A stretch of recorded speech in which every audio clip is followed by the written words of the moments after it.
Oh, I don't want a lot for Christmas. There is There's just only one one thing thing I I need. need. I don't care about the presents underneath the Underneath the Christmas Christmas. tree. Mariah Carey has broken containment. So you haven't said anything, but I have to assume that we are rolling. We are now, yes. Wow. Incredible. The second I started singing, we were rolling. Yeah, that's what I figured. Figured the bit was there. Oh, was that the bit? Welcome back to Digital Gooning. I'm the Azure Goon, otherwise known as Azzy. Today I'm joined by Strayed, the Crystal Goon. Say hi, Strayed. Hi. And Revy, the Tomboy Goon. Say hi, Revy. So you guys want to know how fucking far our country has fallen? Sure, tell us. So I had to stop by the store today to pick up milk and deodorant, as you know people do. Yeah. Walking by the frozen section, fucking Red Baron had a frozen pineapple pizza. Okay. Like pineapple pizza is already like hit and miss at most, but fucking frozen pineapple? Surely this is the most devastating thing in this country happening right now. No, that is the absolute worst. Yeah, absolutely. We fixed this one problem, and I think it's going to be smooth sailing from here on out. Yeah. I absolutely whatever sociopaths are buying fucking frozen pineapple pizza. That shit's probably dry as fuck. You know what? I'd fucking try it. No, dude, that pineapple is probably like fucking freeze dried and just dry. Like, I'm telling you that this is the biggest problem with our society today. You know, absolutely devastating. You know what? I wish there was a service that we could call to help us deal with such things. Wow, great segue there, boy. Thank you. I really had to try. I appreciate the effort. Oh, thank you. I'm not sure I can agree with the results. Excuse me, is that Yes. Is that Certus the Adeptus Inquisitus? No, it's not. It's some kind of superhero service that could take this evil pineapple pizza away and put it behind bars for good. So the Silent Sisters. Honestly, considering some of the calls you get, this wouldn't be like too out of their purview. No. I literally got a call to save a fucking balloon from a tree. What the fuck? I was going to say, some of those calls were really just kind of save balloon from tree, or could you walk my dog? Yeah. Seriously, the one that's like, can you walk my dog is really fucked. Dude, did you fail like all three of those events in a row? No, I failed the first. I failed the first one, and then I fixed the second one. So it's like, okay. Yeah, like if you fail both of them, the dog is just fucking lost.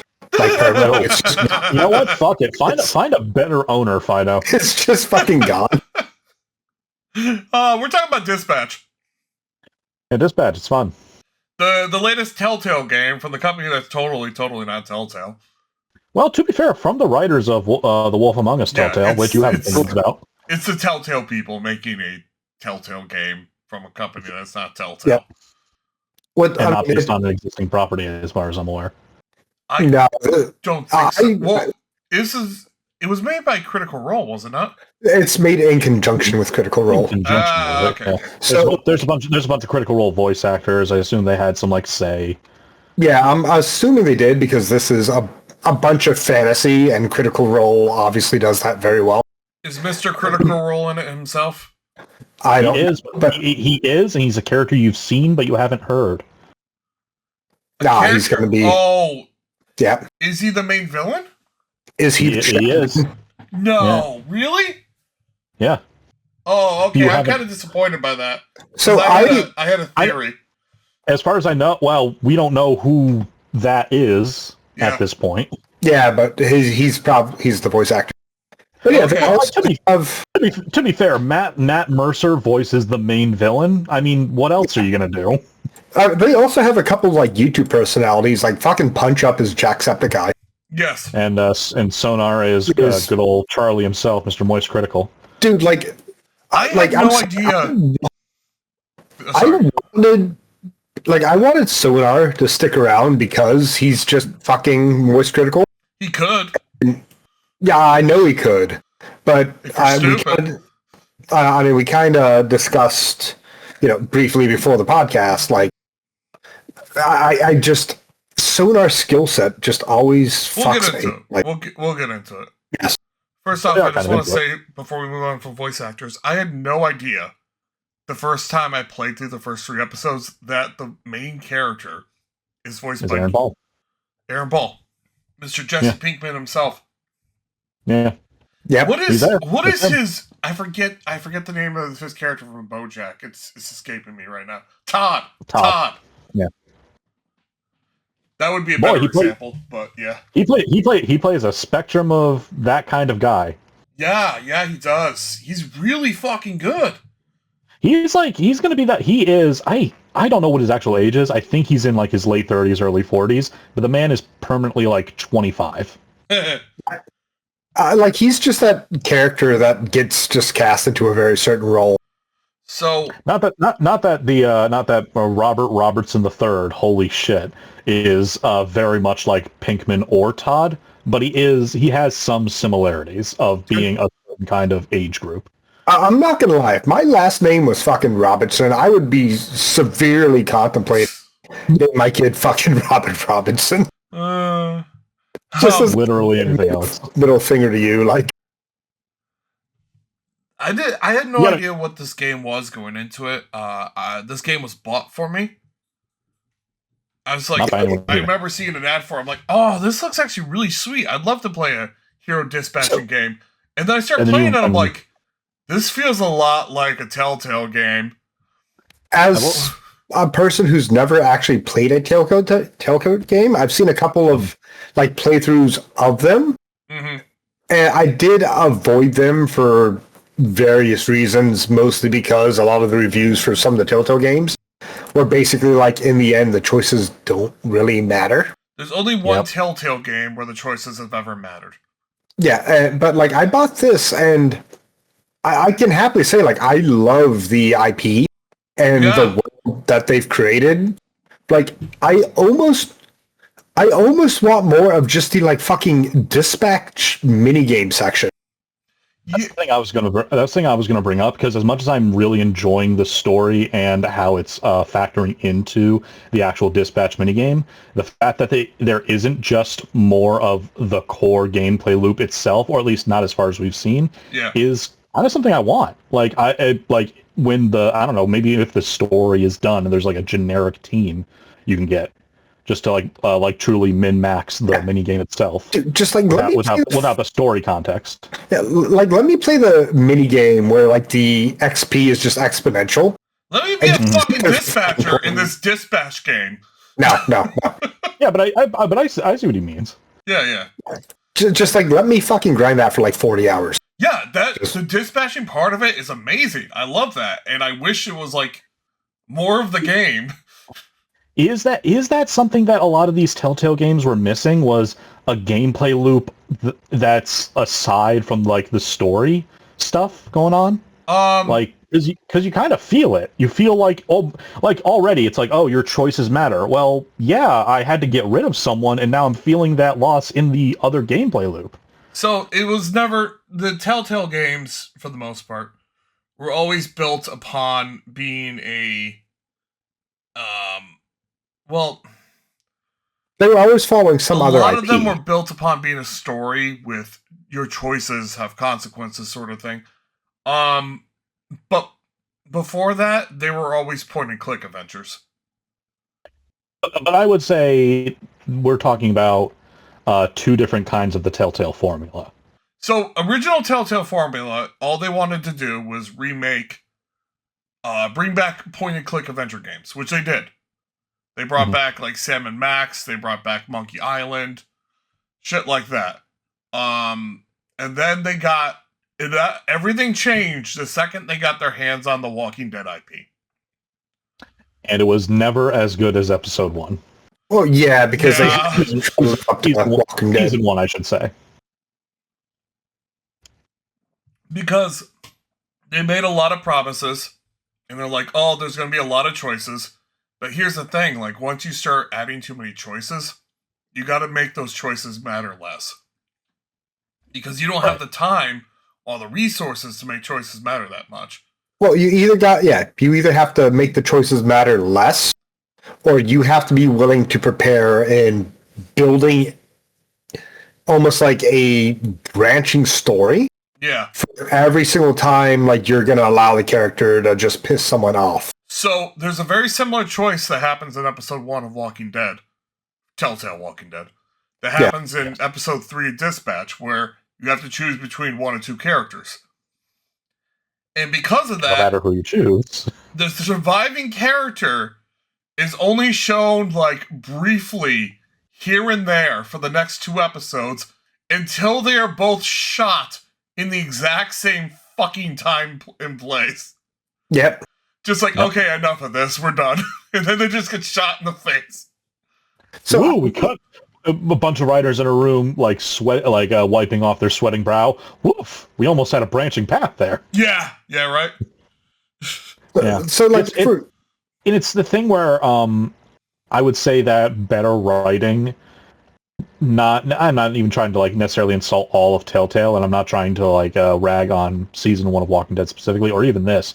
It's one of those things where I'm not going to rag on season 1 of Walking Dead because it was the best one they made. Well, I'm saying I would say better writing can like get around that or like let you ignore that, and so it's like, that's a quirky thing, but if you don't have that good writing to support it, otherwise it becomes a more glaring flaw. Yeah. I would say Dispatch is currently on the edge of I'm willing to ignore this even if I'm noticing it. Here's the thing about Dispatch, and it's my biggest problem with the game. First off, before I go into it, I adore this game. I'm fucking loving my time with Dispatch. I love the world. I love the characters. I love the theming. I love dispatching. It's all great. No, it is, and like when the third and fourth episode came out Wednesday, I was on immediately after work. Yeah. And to play it, and like, yes, this Wednesday I'll be on immediately after work to play episodes 5 and 6. Yes. I love the story. I love the characters.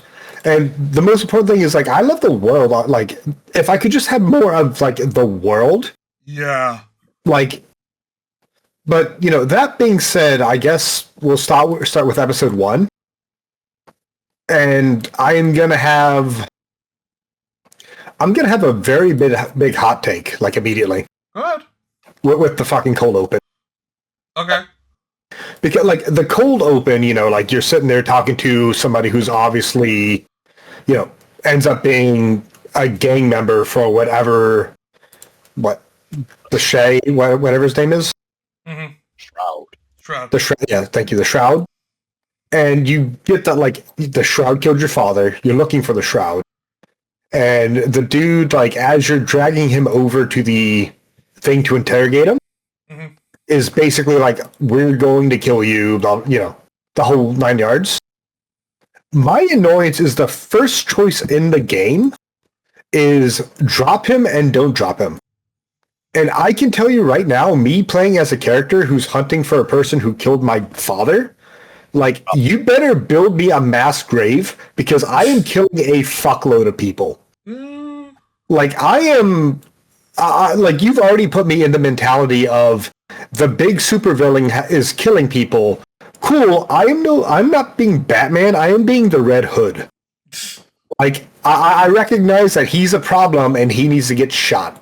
You have two separate prompts to kill him, and neither one of them matter. Yes, exactly. That's my biggest complaint isn't the fact that, like, the dropping him didn't kill him. The stomping him doesn't kill him. Well, not even that, but just go back to the first scene where it's like, drop him or don't drop him. Like, I would have wanted more context if the camera panned over the character dangling off the roof and showed me that there was, like, a mattress in a dumpster below him, mm-hmm. to give me the heads up of, like, hey, if you drop this dude, he's not going to die, type thing. Is there a mattress beneath him? Yes. Like, he doesn't die either way. He doesn't die either way. Like, if you drop him off the roof, he lands in a mattress. He lands in your mattress that you placed there. Well, I'm just gonna say, like, I haven't seen that because I never drop him. But at the same time, even if you did drop him, he can't die. Well, Well, here's the thing. Here's the thing. Robert doesn't know that. He thinks at that time he's just a normal thug and will die. And here's the thing. You and I, Revy, might be like, yes, I'm digging graves. I'm being Punisher, Red Hood. I'm filling graves with bodies. But the point is that Robert isn't that guy. Well, you say that, but you have a choice to fucking murder him later before you find out he's a supervillain. Yes, Robert isn't that guy. But at that point, this guy is telling, "Hey, boy, your dad pissed his pants before he dies." I think I'll give Robert a pass there for maybe breaking the no-kill rule. Yeah, if there was if the camera would have panned over the top of the characters and showed that hey, if you drop this guy over the edge, he's not going to die. I would honestly be okay with the drop or don't drop decision. That's semantics. I'm going to. You can say that, but I honestly dropped him with the intent of this dude is clearly a bad guy who's going to go out and hurt people again. He deserves to not be alive. I think the game specifically does that, how it does it, to kind of demonstrate to you, a player who would align more with Red Hood and the Punisher, to remind you, no, this isn't who you're playing as. You're playing as a guy who, despite his despite his demeanor, is ultimately a no-kill superhero. Yes, and you're going to get me on my entire Shonen Jump arc here in a minute. Yeah. All right. Moving on. Yeah. We're not. Don't worry. We're not using talk no jutsu here. No, Robert will punch a bitch. He will, and I enjoy Robert as a character, and yes, he is his own person. But that was my biggest issue with a lot, that's the biggest shining example of my issue with the game, is sometimes it's you gave me a choice of what I would have believed to have been killing this person. Mm-hmm. And my, expectations were undermined by the fact that yes, I get I go back to again, if you would have given me a camera angle or some type of hint that hey, dropping him is going to drop him on a mattress, don't get me wrong, I still would have dropped him, but I don't feel the whole my choice was undermined. Yeah, your choices don't really matter. Yeah, I would have felt more okay, he set the dude up to scare him, and not the fuck, I wanted to kill the dude. There's a mattress. Why? Why give you the choice? So, my biggest issue with the game is the fact that you get a lot of really interesting superheroes for your team, and you only spend time with one. Yeah, that too. I know that there are more episodes coming out. We've, got 4 more. Yeah, but we're halfway through right now, and I've only ever spent time with Invisigal because she's a part of the love triangle for Robert. No, you're 100% correct. I want to spend more time with Coop and Malevola and Prism and so. You have a pattern here. Yeah, I mean, it's Revy. Have you met Revy's pattern? Yeah. But here's especially Coop and Sonar. We should have spent a lot more time with Coop and Sonar. Well, I was getting to that point where it's so for that mission, that day specifically, where it was, you're going to have to pick someone from the team to kick out. Mm-hmm. I did not deploy Flambe once that day. I actively hardened myself to try to make sure I could kick that asshole off the team. It doesn't matter how it doesn't matter how actually good they are, because it only matters how good the story wants to say they are. Yes, I know, and again, the story, when it was showing the charts of people, Flambe was at the very top. But that's not my experience. Yeah. Yes. Now that I know how the game works, Flambe, because of who he synced with, because he synced with Prism. Yeah. Prism and Flambe become the best team because Prism is just the best fucking unit. Yeah. But no, not even like with bonus like training. Yeah. She just starts off as the best unit, and she doesn't get like no one gets better than her. No, like she's very good, but again, it's back to like during the story when they're showing the like rankings board, Flambe's at the top and Invisigirl's at the bottom, and it's again like I did not deploy him that whole day in the hopes of like driving his popularity down and kicking him off the fucking team. So good. I was laughing. I'm over here cutting my own wrists to get rid of this guy, and then like the choices are fucking rigged. Funny thing about not being able to spend time with the characters or really get to know the characters or anything, you have to give a speech to your team at one point, and one of the speeches you can choose is wasted potential, and you could basically be describing the characters in this story with this speech. How they're all so wasted with their potential that they could have had to make this story better. I think you're kind of expecting a little bit more than what they're advertising. I don't know. I was just honestly I think you're kind of wanting a dating sim out of this game. I don't want a dating sim. It's going to be more of a I don't want a dating sim. Actually, I want them to get rid of the dating elements that are in it. Because I don't want the love triangle. I just want more time with this fucking team. Because I have no time with this fucking team. There's a part where they want you to choose between Sonar and Coop. I don't know shit about either one of these characters. Like, this choice means nothing to me other than how they are as units. I know why for each choice, who's going to be the person who's going to stay behind, who's in the team, is going to be mad at me, and why. Yeah, like, that's the other thing, is the team dynamics weren't fucking explained. Yeah, they aren't explained very well. So, like...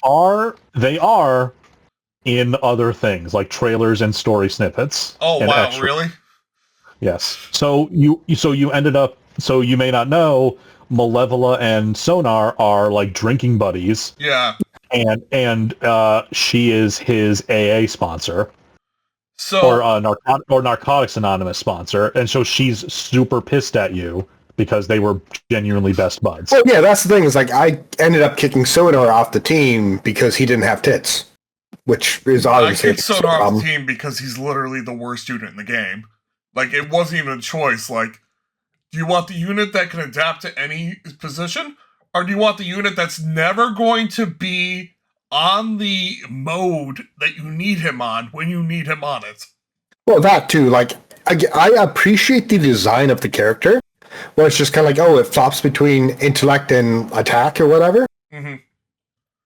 But yeah, he constantly screwed me because I deployed for an intellect mission, bring him back, and then I'd forget to deploy him for another mission. I have other people that are good at attacking. Who are combat vinegar, yeah. Yeah, I have so many combat vinegar. He's the vinegar. I said vinegar and I fucked you up. I'm drunk. I have so many people that are attack and defense. I have only one person that's intellect, and he's only intellect half the fucking time. Get him off my fucking team. And like, I'm not building Flambe for intellect. I'm not doing this. No, I'm not. I built Malevola because honestly, you can build her like anyway, and I just needed someone for intelligence. I was working on Malevola because she's, out of all the units, she's the most all-rounded with stats. Yeah. And like, yeah, but it, you know, at the same time, it would have been nice to know that, like, oh, if you're kicking Sonar off the team, like, Malevola is just gonna refuse to do her job. I replayed the game just so I could give Sonar nothing because I wasted shit on Sonar. I will call you out as that's a little bit much. That's a bit metagaming.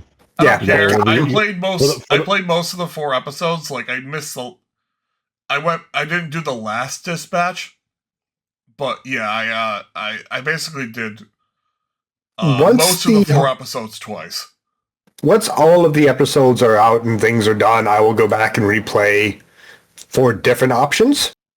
Yes. Because, like, again, fucking Most Critical Charlie plays Sonar, and I just want to hear more of just Charlie. Speaking just of, because like the dudes just speaking of, this game is meant to be replayed multiple times. Yep. Why the fuck isn't there a skip button? Oh yeah. Why can't I skip shit? It's so infuriating.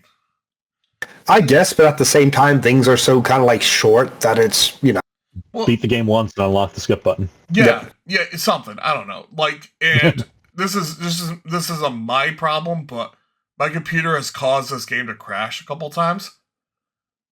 And every single time, like, it doesn't start you back off at the dispatch section. It starts you off at the cutscene before the dispatch session, and it's so infuriating. Really? Yeah. Because I've restarted the dispatch a couple times, kind of cheesing it. Yeah, I don't know. For me, like I restarted one, and then it set me up to like where he's looking at the screen, and Chase comes over like, oh, and starts explaining like the three bottom people, and he's like, I could have just gotten this information from looking at the fucking screen, Chase. Yeah. All right. Anywho. I got an idea. I'm gonna go through. Oh, God. I will say that, like, well, I guess while we're here, like, which one of the two characters have you guys leaned more towards? Do we want to get into this now? Like, I was just gonna ask you guys about all the major choices. Yeah, actually. Yeah. We should just get it out now. Who did everyone kick? I mean, I ended up kicking Sonar just because, like, Sonar? Yeah. I think unfortunately we all kicked Sonar. No, not unfortunately. It's the only real choice. I say unfortunately because now we don't have anyone else saying like, what happens if you kick Coop? Yeah, nothing different. None of those voice lines are just going to be replaced by Punch Up. Yeah, I was going to say Punch Up's probably going to be pissed at you for replacing, Coop. Yeah, because they made such a huge decision like that, they have to make it not matter in the story. For a while. Well, maybe, you know what? Well, reserve judgment. Maybe they're trying to avoid that. Yep. At least for now, the dialogue hasn't changed much, but not over yet. Yeah, I mentioned this off podcast. I reserve that there's going to be like a villain team. And, I think that's right. Sonar's going to be on it. Yeah, I think that's right. Again, we still got 4 episodes. We're halfway through, but we have 4 episodes for things to come together. And I'm still hesitantly optimistic about everything again because the story and the game, the story and the universe is great. So yeah, it's a great game. I love it for what it is. It's just I was expecting something different, and I'm disappointed by that. I mean, I came in blind, and I'm happy with what we got.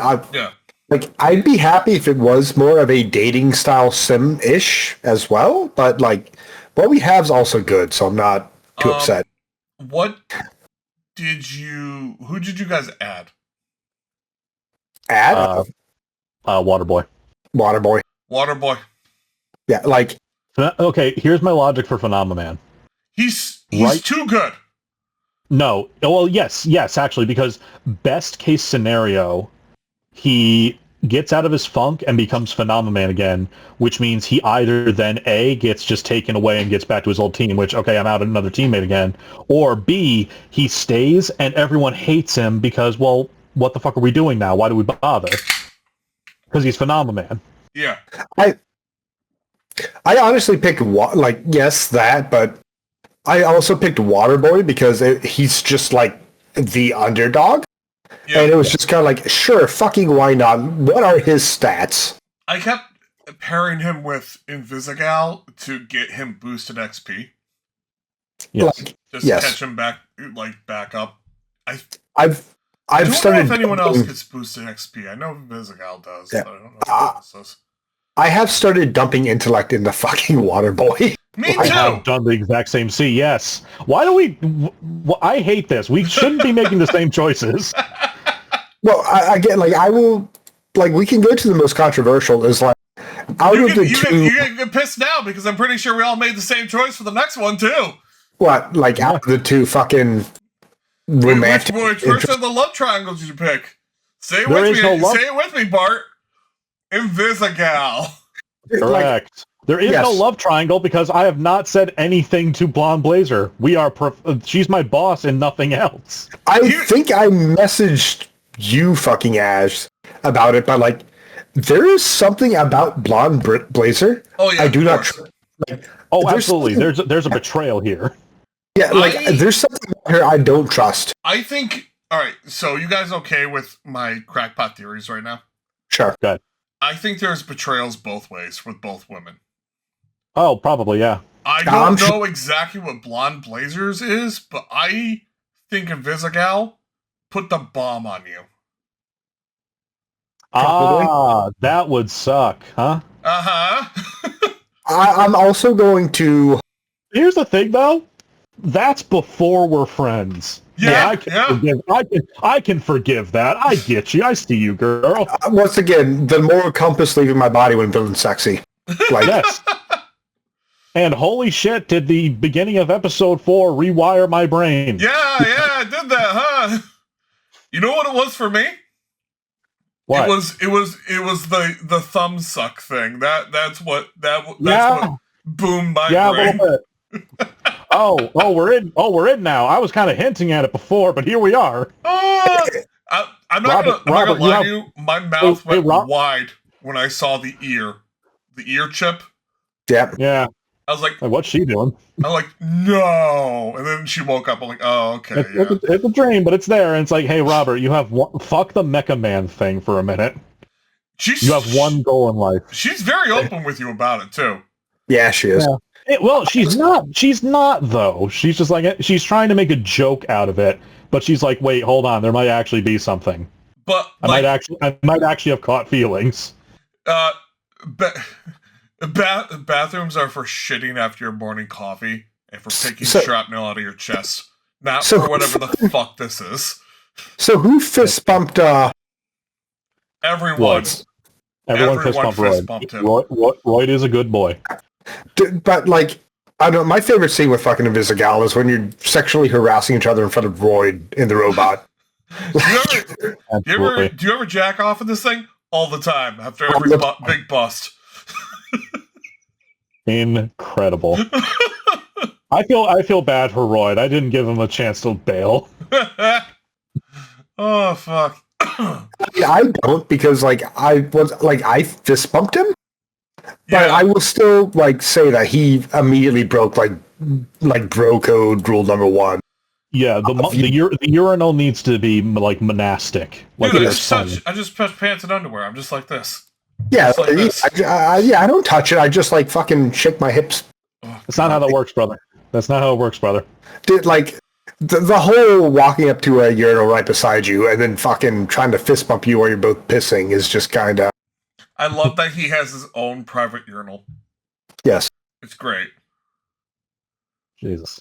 So I'm curious. So besides major choices, which I think there are more to get into. Yeah. But good. I'm curious about any theories. What do y'all think the deal with Phenomenon is? I think he's an alien that took the shape of a human when he got to Earth. I'm not sure about alien or kind of some weird lab experiment. Yeah. No, I'm. You could say that, but that would make the dude highly autistic. He is. He's just obsessed with superheroism instead of trains. He's very clear to you that he is not a human being. He is not a person. Was his exact words. He's more of. I think he's more of a. Fucking what's the dude's name? Fucking Martian. Martian Manhunter. Yeah, Martian Manhunter. John Johns. Yeah, where he... Jesus fucking Christ. Yeah, he came to Earth. He's taking the form of a human. Uh-huh. He doesn't quite grasp what any, human interaction really is. Oh, yeah. Oh, yeah, absolutely. And I think it's tough because I have that curiosity about what the deal is, but I'm not romancing Blonde Blazer, and also I didn't pick Phenomenon for my team, so that's just going to probably remain a mystery for me. Have you guys seen the scene where you confessed to him about kissing her? Well, I didn't because I didn't. I didn't. I also didn't kiss her. I looked it up. He stands up, he grabs you by the shoulders, and then he kisses you. And then he drops you down and he goes, I now believe that you had nothing to do with our breakup. Oh, thank you. Thank you. Like he just doesn't understand like human. It's like, and to be fair, that's also true because she had that brew. It seems like she had that brewing for a while. yep. Who do you guys think Shroud is? Your father. He was maybe, but he at the very least, I think it was confirmed he was a member of your dad's team. I think. Oh God. It is stated that he was a member of your dad's superhero team before he turned evil. I think it was your father who. Here's the biggest thing. I think you might say it. Here's the biggest thing. He's not Shroud. He is definitely not. Shroud is definitely not like Shroud from your father's team. 110%, because he would have fucking talked if he was. No, I 100% think that that's like either your father and he's basically gone quote unquote evil because he's come up like he discovered a conspiracy theory within the government or something else that he's determined to basically overthrow and bring to light. I'll say two things. One, I think there's a bit too much evidence that like your father really is dead. There's like a lot of too many people that know about it, and it's not like it's up in the air. He was in an explosion. The other part, I'm sorry, is if he was your dad, then why does he not have the astral pulse? I have a theory. I think it's Chase. I'd be sad. Yeah, right. I'd be sad. Right. He doesn't talk. Chase. He's kind of like built. Oh, the astral pulse maybe has some kind of time or like youth thing, and he really wants it. Maybe that would suck. I will argue that like if it somehow ends up being Chase, the dude has to be wearing at least stilts. Because because he's very he's not tall. He's not tall at all. He's very hunched over. Chase is almost always hunched over whenever you see him. No, I'm talking about Shroud. Also that. I'm saying it matches. Over when you see him. I'm saying Shroud is still taller than Chase. I think also his like harsh thing with the Z team being like, these guys are fuck ups, yada yada. That is Shroud's way of dealing with his villain team peeking out of Chase. Because that's how you talk to the villain team. You don't treat them like heroes. So, a few things like, one, they're very quick to help you, fix the Mecha Man suit. Yes. That is one reason. What? I was gonna say that's one of the reasons I like very much don't trust Blonde Blazer. Is like I get like your suit goes down, you're in a coma for months, you come back up, and she suddenly appears and somehow is both interested in you and is like, oh yeah, we'll help you fix the suit if you just dispatch for us. Not only that, but why does she not want... She says a line that really bothered me, and it was never explained. She says the line, like, right after you both discuss Invisigal not making bottom of the list. She says, I'm not sure I would have let you cut her, even if she made the bottom. Yeah. And I'm like, that's a weird thing to say, because why do you care? I am more annoyed that, like, there wasn't... again, this goes back to just development time and resources and whatnot. I'm more annoyed with the fact that there was no way for you to convince her to, like, hey, give me a moment, like, hang on. Let's not kick anyone from the team yet. I tried. I tried. I waited out the timer. And it auto goes to sonar. Yep. Well, that's vindication, isn't it? And I'm like, well, that's what I was going to choose anyway, so I guess I don't need to restart, but fuck, dude. Yeah, it was... But yeah, just like, again, I don't trust her because of various voice lines and just... As of right now, this is all tinfoil hat. Yeah, exactly. But the thing is, the fact that he doesn't have a voice, that means knowing the voice... But the thing is, would tell us who he is. The thing is, we know the voice actor's going to be No, we don't. They said that, but we actually don't. Until he speaks, we don't know who the fuck he is. It could also be a voice modulator, and it wouldn't matter. I was just about to say, it could be him speaking through a voice modulator, and then later on when he takes off the fucking mask, it's the actual character's voice. Or I think there's I think there's some kind of picture where there's like all your dad, the original the second Mecha Man's team, and there's Trackstar, Chase in there. There's your dad. There's a couple other characters, and then there's the guy who they point at who's supposed to be Shroud. And then you're gonna find that guy in real life, being like, "Hey, I've been in Hawaii this entire fucking time." I think we're gonna find him in like a very He's dead or he's away. He can't be Shroud. Who's under the mask? I think he's going to be mentally out of it. I think we can all agree that the person who they're pinning Shroud on is definitely not Shroud. Yeah, I don't think it's Shroud at all. That's that. I think this is all fair assumption. Yeah, Shroud was in jail. I like that chase line. I do like that. So, how many of you guys went to the fucking date with Invisigal and fucking Phenomenon? I did not. You mean Blonde Blazer Phenomenon? Do you actually go? Like, does it change anything?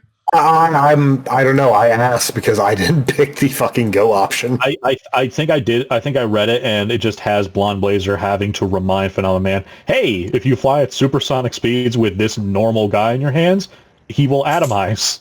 And he's like, oh, sorry. Yeah, because I am 100% not interested in her, so I just turned her down. I was just wondering if somebody else picked that dialogue just to see. Yeah. I'm interested in both of them. Neither one of them has done anything that really would set me off, but I just kind of really like the relationship with Invisigal. Both relationships are fucked, by the way. They are. They're not ideal. Both of them come from positions of power. It just depends on which position you want to be in. Yeah, to be fair, I don't have a lot of power over that group. I was going to say... But you are technically their supervisor. Technically, yes. Technically, that is in the description for episode 4, which are, if you're looking at them, they're all named after corporate terms, and they all have sections from the handbook. You have to get romantic with one. You don't have a choice. You have to fucking pick one.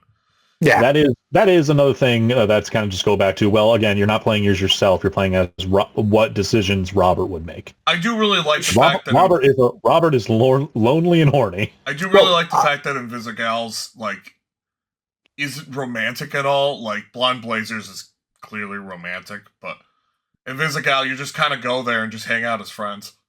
I like that one more. As friends, yeah, I'm sure. As friends, quote unquote, but. No, I will... I picked Invisigal this route just as a natural occurrence, and I'm definitely, once the game is fully released, I will go back and replay it to see what, Blonde Blazer does. Mm-hmm. But I'm expecting the roles to kind of, just be reversed. Is, one's going to end up as, your partner, and the other one is going to do the big backstabby, I just realized either one of them could have easily put a bomb in your back. Yep. Without you noticing. They could easily just have this be a flip-flop. Yeah, I'm one's going to be oh, I'm totally innocent, I'm in love with you, and the other one's going to be oh, yeah, I planted the bomb. Or vice versa. Yes. Because Invisigal I am ready to forgive. Yeah, but fucking Blonde Blazer could have also easily done it with how fast she can fly. Yeah. Here's the thing. One of them claims to be a hero. The other doesn't. And in at least at the time. Yes, and in my experience, those claiming to be heroes are often not heroes. Haha. But yeah, fun times. Yeah, I don't know what I would never choose Phenomenon. I can't see myself doing that. I mean, again, when the game's out and I go back and replay everything. Yeah. And I think that when I go down the Blonde Blazer romantic route, I will pick Phenomenon just to see what happens. Yes. Or for the absolute cuckage. Get in the executive cuck chair. Oh, God. We are doing this now. Well, we got 2 more weeks of this shit. I don't care if I don't think it would be beyond this game for Phenomenon to walk up to you after the whole thing and be like, "So I've been looking online at this human bonding method called cucking, and I find I'm very interested in this." Yes. Like I know both of them can animize me because I'm just a human, but I am definitely gonna just try to cuck Phenomenon at one point. The man sat up too quickly and shot glass into your chest. Yes. It's great. It appears me sitting up at such frequency has shot glass into your chest. Well, shit. Oh, well, I again,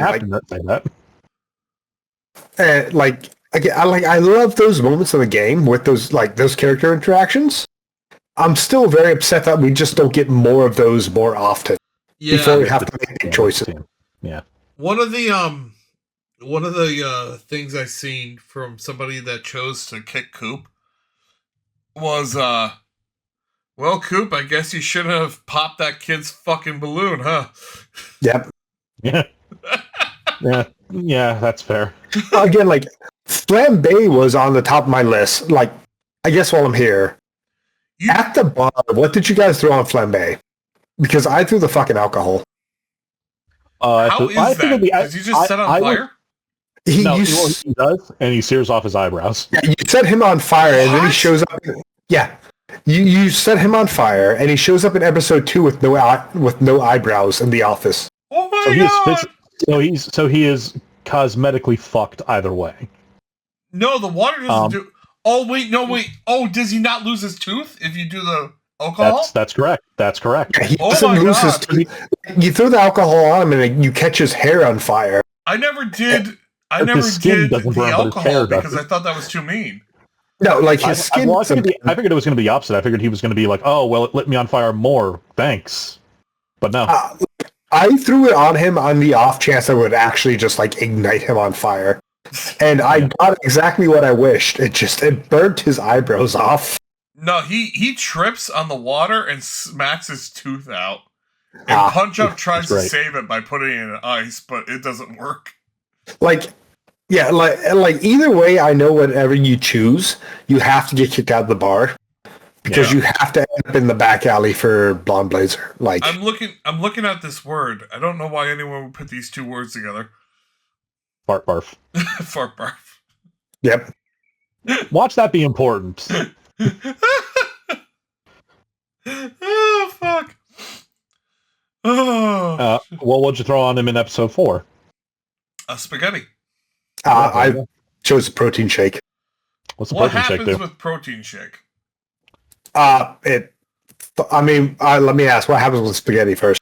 Blonde Blazer comes in and asks why he covered himself in her lunch. And Robert says, "Oh, because he was just so hungry. He had to eat it right now." Yeah. And she sends him to go get her another fucking lunch. Yeah. When Blonde Blazer walks in, it's ask what happened to you. It's he just spilled protein shake on himself. And then she tells him to go, wash it off. Oh, that's nowhere near as funny. It's still kind of, I'm watering it down. It's still kind of comical. Because, it ends up in the dude's hair and whatnot and becomes, a fucking sticky mess. No, but, it was literally, Blonde Blazer's lunch. Yeah. So. That's another reason why I just kind of picked Waterboy. Yeah. Because he's also a bad janitor, frankly. He, dude, fucking watching the cutscenes where the dude's vomiting water on shit just to clean it. Good. The dude fucking vomits water on your keyboard and the TV just to clean shit. Yeah. It's get this dude out of the office. Anywhere else is good. He accidentally pump or something. He needs to be a gross C-list villain. Yes. He accidentally hurts several of your team members during missions. I did that. I paired him with Coop on one when Coop was injured from a previous shift. No. And it took her out of commission. Oh no. I don't feel bad about saying I saved Scum that because it was literally the first call. I had the opposite thing of where they were just fucking leaving the dude. Oh yeah?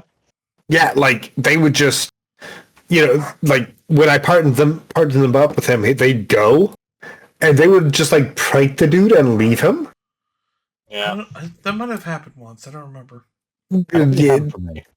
Yeah, it happened, and it's just kind of like, dude, like, please don't do this. It's like I out of all the characters, like I genuinely feel bad for Waterboy. Yeah, like it's too much. Yeah. This guy's a bit too pathetic. He's super pathetic. I am absolutely waiting for him to become the dispatch equivalent of. Is it just called? His name is just Spot, right? The guy from. Oh yeah, Spot. I thought you were going to talk about the Fire Emblem Villager, but I don't know who Spot is. I really from Spider-Verse. Spider-Verse. Spot, the guy who like throws the it's like, I'm just a pathetic villain, and I create little portals, but it's like black and white. But then he becomes fucking terrifying. Yeah, guy. I'm expecting Waterboy to become something similar to that. I was really waiting for like a fucking Pokemon reference where you like he just turns into Gyarados and hydro pumps things. He has a really sweet moment with Robert afterwards. Yeah, he did. Well, like, when he's in the fucking janitor closet. Yeah, in a bucket. Yeah. I love how much Robert cares about people. It's so nice. That's to my point. It's like ultimately Robert's a nice guy. He's not Red Hood. No, like I realize that as like I'm playing through, like Robert's a good guy and he cares for people. My complaint goes back to the like, just give me more information. Like if Robert is that type of nice guy who's not going to kill people, don't fake me into thinking that I'm going to kill some guy. Just like let me know. Then again, that is the very first choice you make in the game. That's not just dialogue. So they get it out of the way early to demonstrate the kind of person he is. Yes, but is this outside? This is what this smells like outside smells like. Again, but it goes back to just my nature as a person, and my entire issue with like Shonen Jump and other manga like that. Like it's like, well, if you just murdered the guy correctly the first time, all of these problems would have been solved 50 episodes ago. Mm. Oh, well. It's like stop being a good person for like 30 seconds. Stop it. Maybe. Stop it right now. Maybe you'll get your wish. We are only 50% of the way through. Oh no! Again, it's not a wish. It's just yes. If this is Robert, I'm completely fine with it, and I just want to experience more of the game. But the cold opening really set me off as just kind of like, okay, we're doing this. I am murdering everyone immediately. So, like there is no mercy. So ultimately, I'm enjoying my time so far. I want more. Yeah. And I want a mode where you just play dispatch. Like, overall, I am thoroughly enjoying the game. Yeah. Like, I think I bought everything that was available. I don't know what that means. So, like, I bought dispatch and then, like, the art and everything else. Oh, yeah. Screenshot those to us, actually. So, support the artists. Yeah. So I thoroughly support the game, and like it's one of those just like I just want more in this world. Yeah. And I hope that the game's enough of a success that they continue just building like off of the world. Hey, also, this is a very minor thing, and this might even sound a little bit. I don't know what this will sound like, but it's nice to have a slightly cynical superhero world parody thing that is coming out at the same time as the height of The Boys and Invincible. That's not relying on being super graphic and like overly edgy and super graphic. And edgy. And it's like not that it's avoiding violence and not that it's super kitschy or anything, or not that violence and like not that I dislike The Boys or Invincible. I do like them. It's just I think there's a space for what Dispatch is trying to do. That's not just those two specifically. Yeah. Well, I mean, like, let's be fair. The Boys is just like, oh, what if superheroes were, real people in 2025. And in 2025 part makes them evil. Yes. Yes. I get like massive corporations that only care about money and whatnot. And then Invincible is like, oh, here's your, 90s like Saturday morning cartoon, except there's a lot of fucking blood. Yes. Yeah, like Invincible does at one point, I believe, like become more. That's like kind of standard for its genre, but yeah, that's another thing. Yeah, it is, but like this definitely fits a niche. And again, it goes back to like I just want more overall. Like, just give me more gameplay. Just give me more of the like fucking dispatch loop. Like, ultimately, I would just like to hear the characters banter in between themselves. Mm-hmm. Oh yeah. Like I go back to like I know I kicked Coop out early, but I want to hear the rest of the recorded voice lines for him. Sonar, I think you mean. Yeah, Sonar. Like I want. All right. Yeah. I think I would predict that might be like a once all the episodes are released and you complete the game, there is like an infinite mode. Maybe like the ending or one of the endings just has like Robert returning to being dispatch rather than being Mecha Man, and it's just that's the life now. Like maybe, but I mean, again, once the game is fully released, like next week, I am gonna beat the game and then go back and just do the opposite of all my choices, just to see what it's like to like do Blonde Blazer instead. See what phenomenon. Is it next week? It's next week. Well, because upcoming is this Wednesday, and then next week should be the last two. Yeah, because 5th is episode 5 and 6, and then the 12th is 7 and 8. Yep. But yeah, I'm gonna, like I said, I'm gonna complete the game with just choices as I pick now, and then I'm gonna go back and just pick the opposite and see what happens. And we'll talk about it then. See what happens. Cool. And then you'll be like, "Wow, these choices suck. I was right to pick the right ones the first time." It's not going to change much, I promise you. Like my biggest fear is that it just turns into another, Telltale game. It's going to. It's like, It's going to. I promise you. Yeah, and it's just going to be like, oh, well, because you pick character 1, character 2 betrays you now, and vice versa. Yep. So I'm. We have a little bit of time left. Do you want to talk about things we've done this week? I played a bit of Outer Worlds 2. Nice. How's that?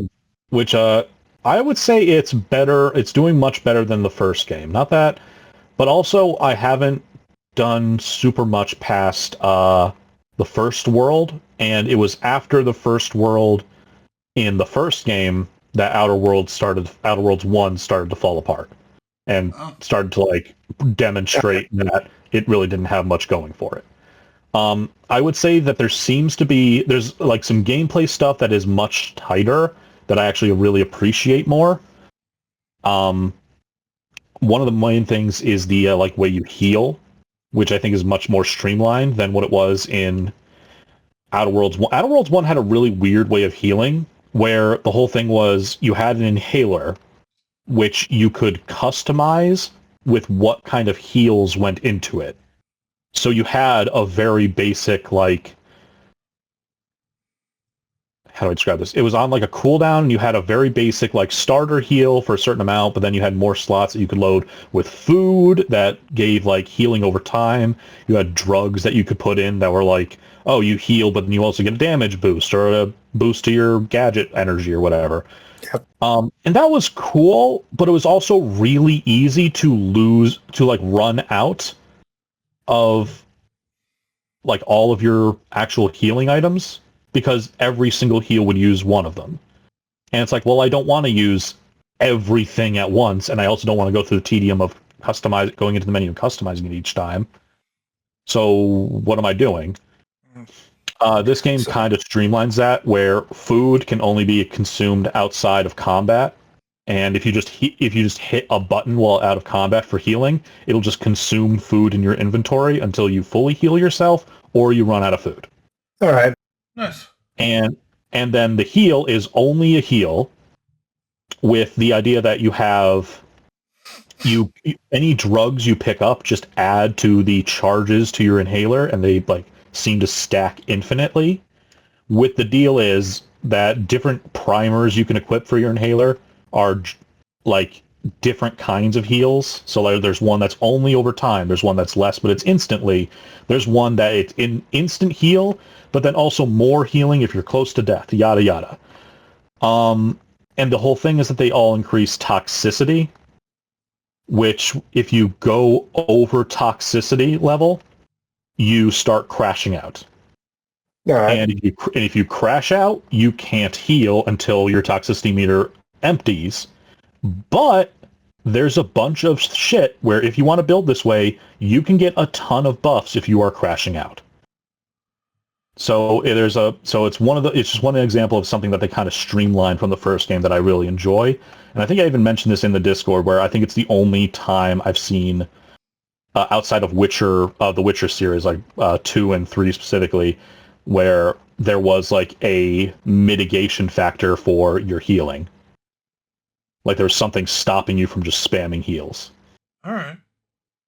On top of that, the whole idea seems, in terms of story, Outer World, and I'm not done with 2, obviously, but Outer Worlds 1 was very leaning heavily on the anti-corporate message. Not that that's wrong, obviously, but it kind of became the one note of like, okay, I get it, I agree with you, I'm here. The corporations suck. What else? This one seems to be relying on, okay, there's a bunch of factions and they all suck. Describe how you get to decide which one sucks the least. Nice. I like that better. Good luck.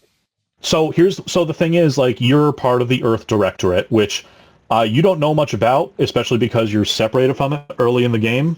There's like a time skip, but it kind of seems, if anything, it seems like a less fun Helldivers. A little bit, if I can, like, super Earth levels of like, okay, democracy, but you know, what does that mean?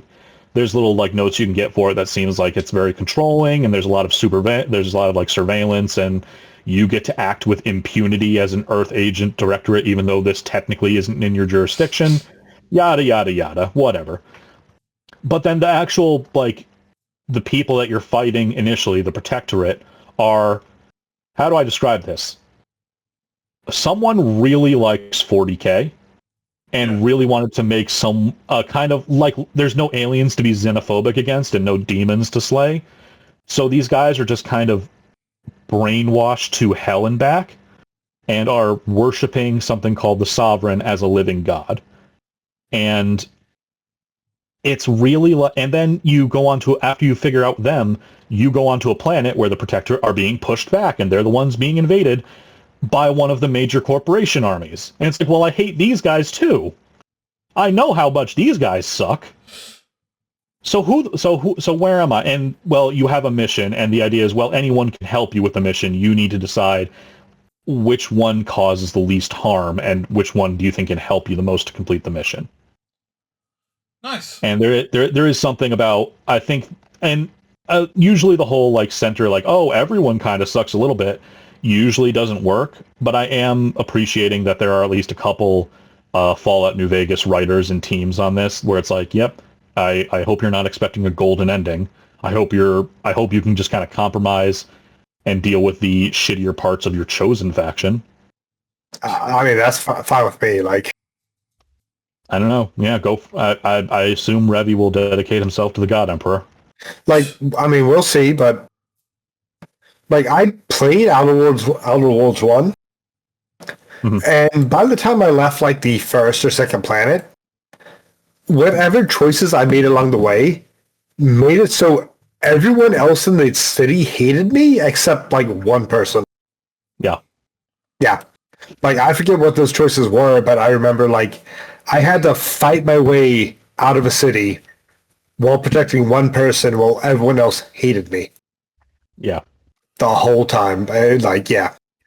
It was painful. Outer Worlds 1 really lost its steam after the first. And the reputation system kind of meant that there were really awkward points where, yeah, everyone in the city is turning against you. Yeah. Or something that you can kind of, like, you can still pull out your gun and shoot anyone you see, and you can deal with the. In fact, like I quick saved and just shot a very important NPC who was annoying me, and the game has a pop up that's like, "Hey, you've just done a thing that's going to significantly alter the course of the game. You can reload, or you can keep going." Yeah, it was just kind of like I was talking to some engineer lady. She was doing something, and the choice was like, you help her or you don't. And if you help her, everyone else in the city suddenly it's just like, oh, well, we gotta kill you now. So yeah, I don't know what that one was. Guess like, what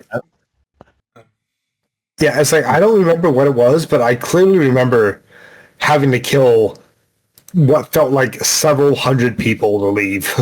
Like, Nice. So one of the things that they've advertised also is, and again, I have to play more to actually get this, but apparently there is very much a thing of you're gonna have 6 companions, and all but one of them are going to be very much tied to one of the factions that you're going to meet, and they're going to have very strong opinions if you start acting for or against certain other factions. So on top of that being fun, and on top of almost guaranteeing that we're going to run into you're not going to be able to keep all of your companions because one of them is going to turn against you. They're also saying, I want to see if there's kind of a cool thing that you can change. I don't know if this is the case, but the very first companion you get is a guy called Niles. And he is the junior Earth Directorate agent on the mission that you go on in the prologue.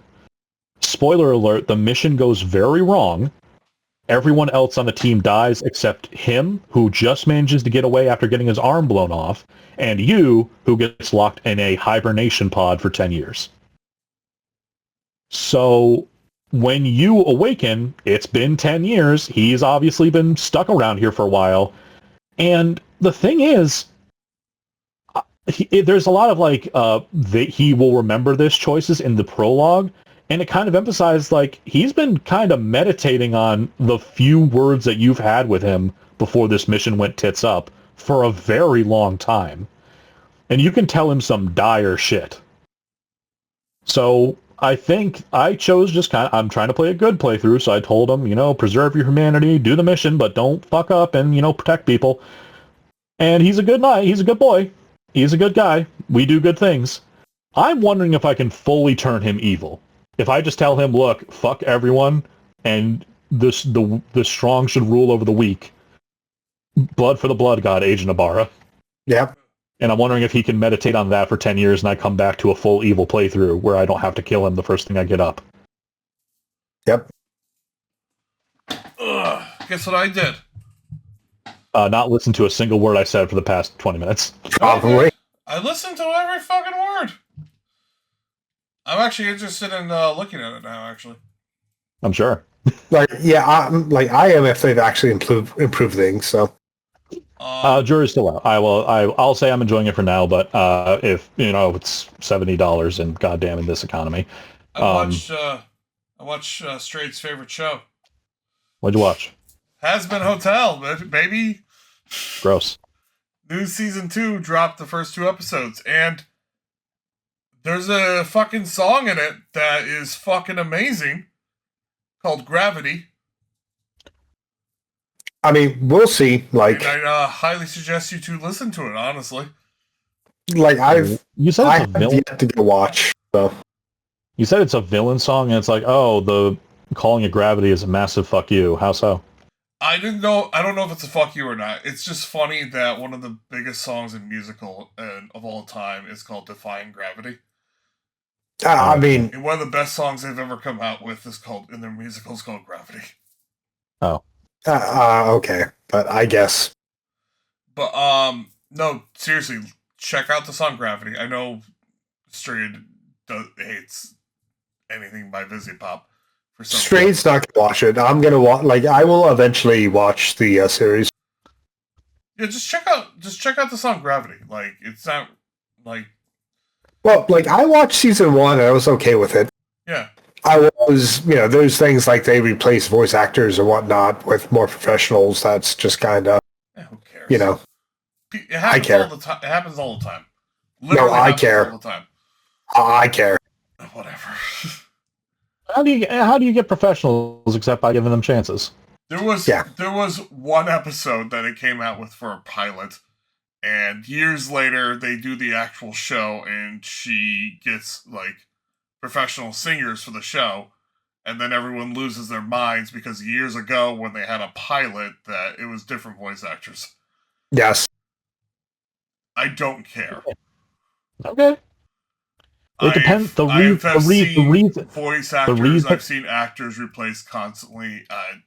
Whatever. The reasoning matters. Or were they just not available and not involved with the project anymore mutually? Okay, whatever. I don't know. Were they just kicked off because, well, that's the thing. Were they just kicked off because, well, I want a professional now, and we're better than internet boys? Then yeah, that's kind of shitty. Yeah, I think a couple of them were just kicked off because like Amazon funded it so they could afford like actual Hollywood voice actors. Yeah. Like, I don't know. It would be if the latter is the case, it's kind of shitty. If it's the former, then it's whatever. I don't care. No. Yeah, like if they left just But no, I think some of them would just replace because we have money now. No, I'm gonna. Get back to the subject. Nope. Go listen to Gravity. Nope. No. I just listened to you guys talk about this for 20 fucking minutes, and you guys won't give me 3 for Gravity. No, we are now going to talk about Warhammer 40k for 40 minutes. All right, you guys have a great night. All right, thank you for joining us, everyone. Hope to catch you guys next week. And in 2 weeks, we'll talk about Dispatch. What are we talking about next week? Next week, I don't know. We don't have Dispatch to talk about. Do you think we can make do you think we can make an hour-long thing of Gravity? No. I'll do it. It's a 3 fucking minute song, dude. We are going to people have talked about shorter songs for longer. If you want to go and watch fucking Hazbin Hotel, I'll review that. No, next week is the fucking Popeye horror movie podcast. No, it is not. Yes, it is. Okay, all right. Seriously, all seriousness, because we're way the fuck over time. Do you guys want to do a review on the 3 Popeye movies? No. Fuck it, I will. It's too late. No, it is not. It's always Halloween in my soul. Never, ever too late. It is always Halloween in my soul. We will fucking review all 3 Popeyes. I will buy the other 2. Like, I would rather review Popeye than review VHS. Like, VHS was cool, but like, yeah. I would much rather review the other 2 Popeye movies. I don't think there's much to review about VHS. Oh, that was fun. Oh, that wasn't very fun. Okay. Well, that's the thing. Is like there's 2 good stories, and the rest of it's absolute fucking hot garbage. Yeah, because I'm curious. What do you think are the 2 good stories? So the best story was the voice chat story, where he's talking, where there's like these girls in the house that are haunting the house. That's the best story. Yes. The second best story was the last one. Fuck, what was it? That one was weird because that was just called like 10/31/1998. Yeah. Because it was just the date on the tape, but it was the Exorcist one. Yes. Yeah. All the rest of it was really fucking uncomfortable and not like in a good way. I like how you didn't mention the one that got its own separate movie. Yeah. What do you mean? One of the other shorts, the Amateur Night one, got its own feature-length movie, extended out. Was that the vampire one? The succubus one, but yeah. Oh, she's a succubus? I thought she was a vampire. No, it's the her own thing. It's never explained what she is. I think it's like there's a word of God thing where it's like she's not a succubus, but she's kind of a thing. She was great in that. If they didn't have like the whole other part of that fucking thing, she was great. What other part? Honestly, like literally every other character in that fucking thing was. Oh well, you're kind of supposed to halfway root for them to be fucked over. Yeah, that's the thing is you have to root for the other characters just dying, because they're all kind of shitty. But I enjoyed I enjoyed the one where they're up in the woods and you couldn't see the guy except through like a digital camera. Like, yeah, the concept behind that one was kind of cool. yeah. Like, Except the woman was a fucking moron. Yes, Granted, but the whole, it's a lot better than the fucking Stalker one. Oh, it was, but that was kind of out of nowhere. Yeah. That was the whole concept of like you just can't see whatever this thing is except through a digital camera. Yeah, it's kind of there is a fun like core of that digital camera one. I just don't think it was executed very well. But the idea of the survivor of a slasher movie, like coming back and being way worse than the slasher themselves in like in an effort to capture them. I'm sure someone who's more of an aficionado of slasher movies could probably like mention a couple where that happens, but that's like the concept that I'm looking at. There's a movie. It's kind of cool. It's like for revenge. That's just kind of like I show back up and just it happens because I'm dumb. I'm gonna get a list of horror movies I'm actually interested in watching, and I'm gonna give it to you guys, and you guys are gonna tell me which one you want to watch. Well, it's not Halloween. So no, you don't have to be Halloween to watch horror movies. Like horror movies isn't an exclusively Halloween fucking thing. Yeah. I watch horror movies all year long. Like I'll watch them anytime, as long as they're like 6 stars and below. 6 stars or below? Is that what you said? Yes. Okay. We're not watching The Conjuring, is what you're saying. No, I mean I've watched all the Conjuring movies. All right. We're way over time. Thank you guys for joining us. I hope you enjoyed us bitching about everything. Yes.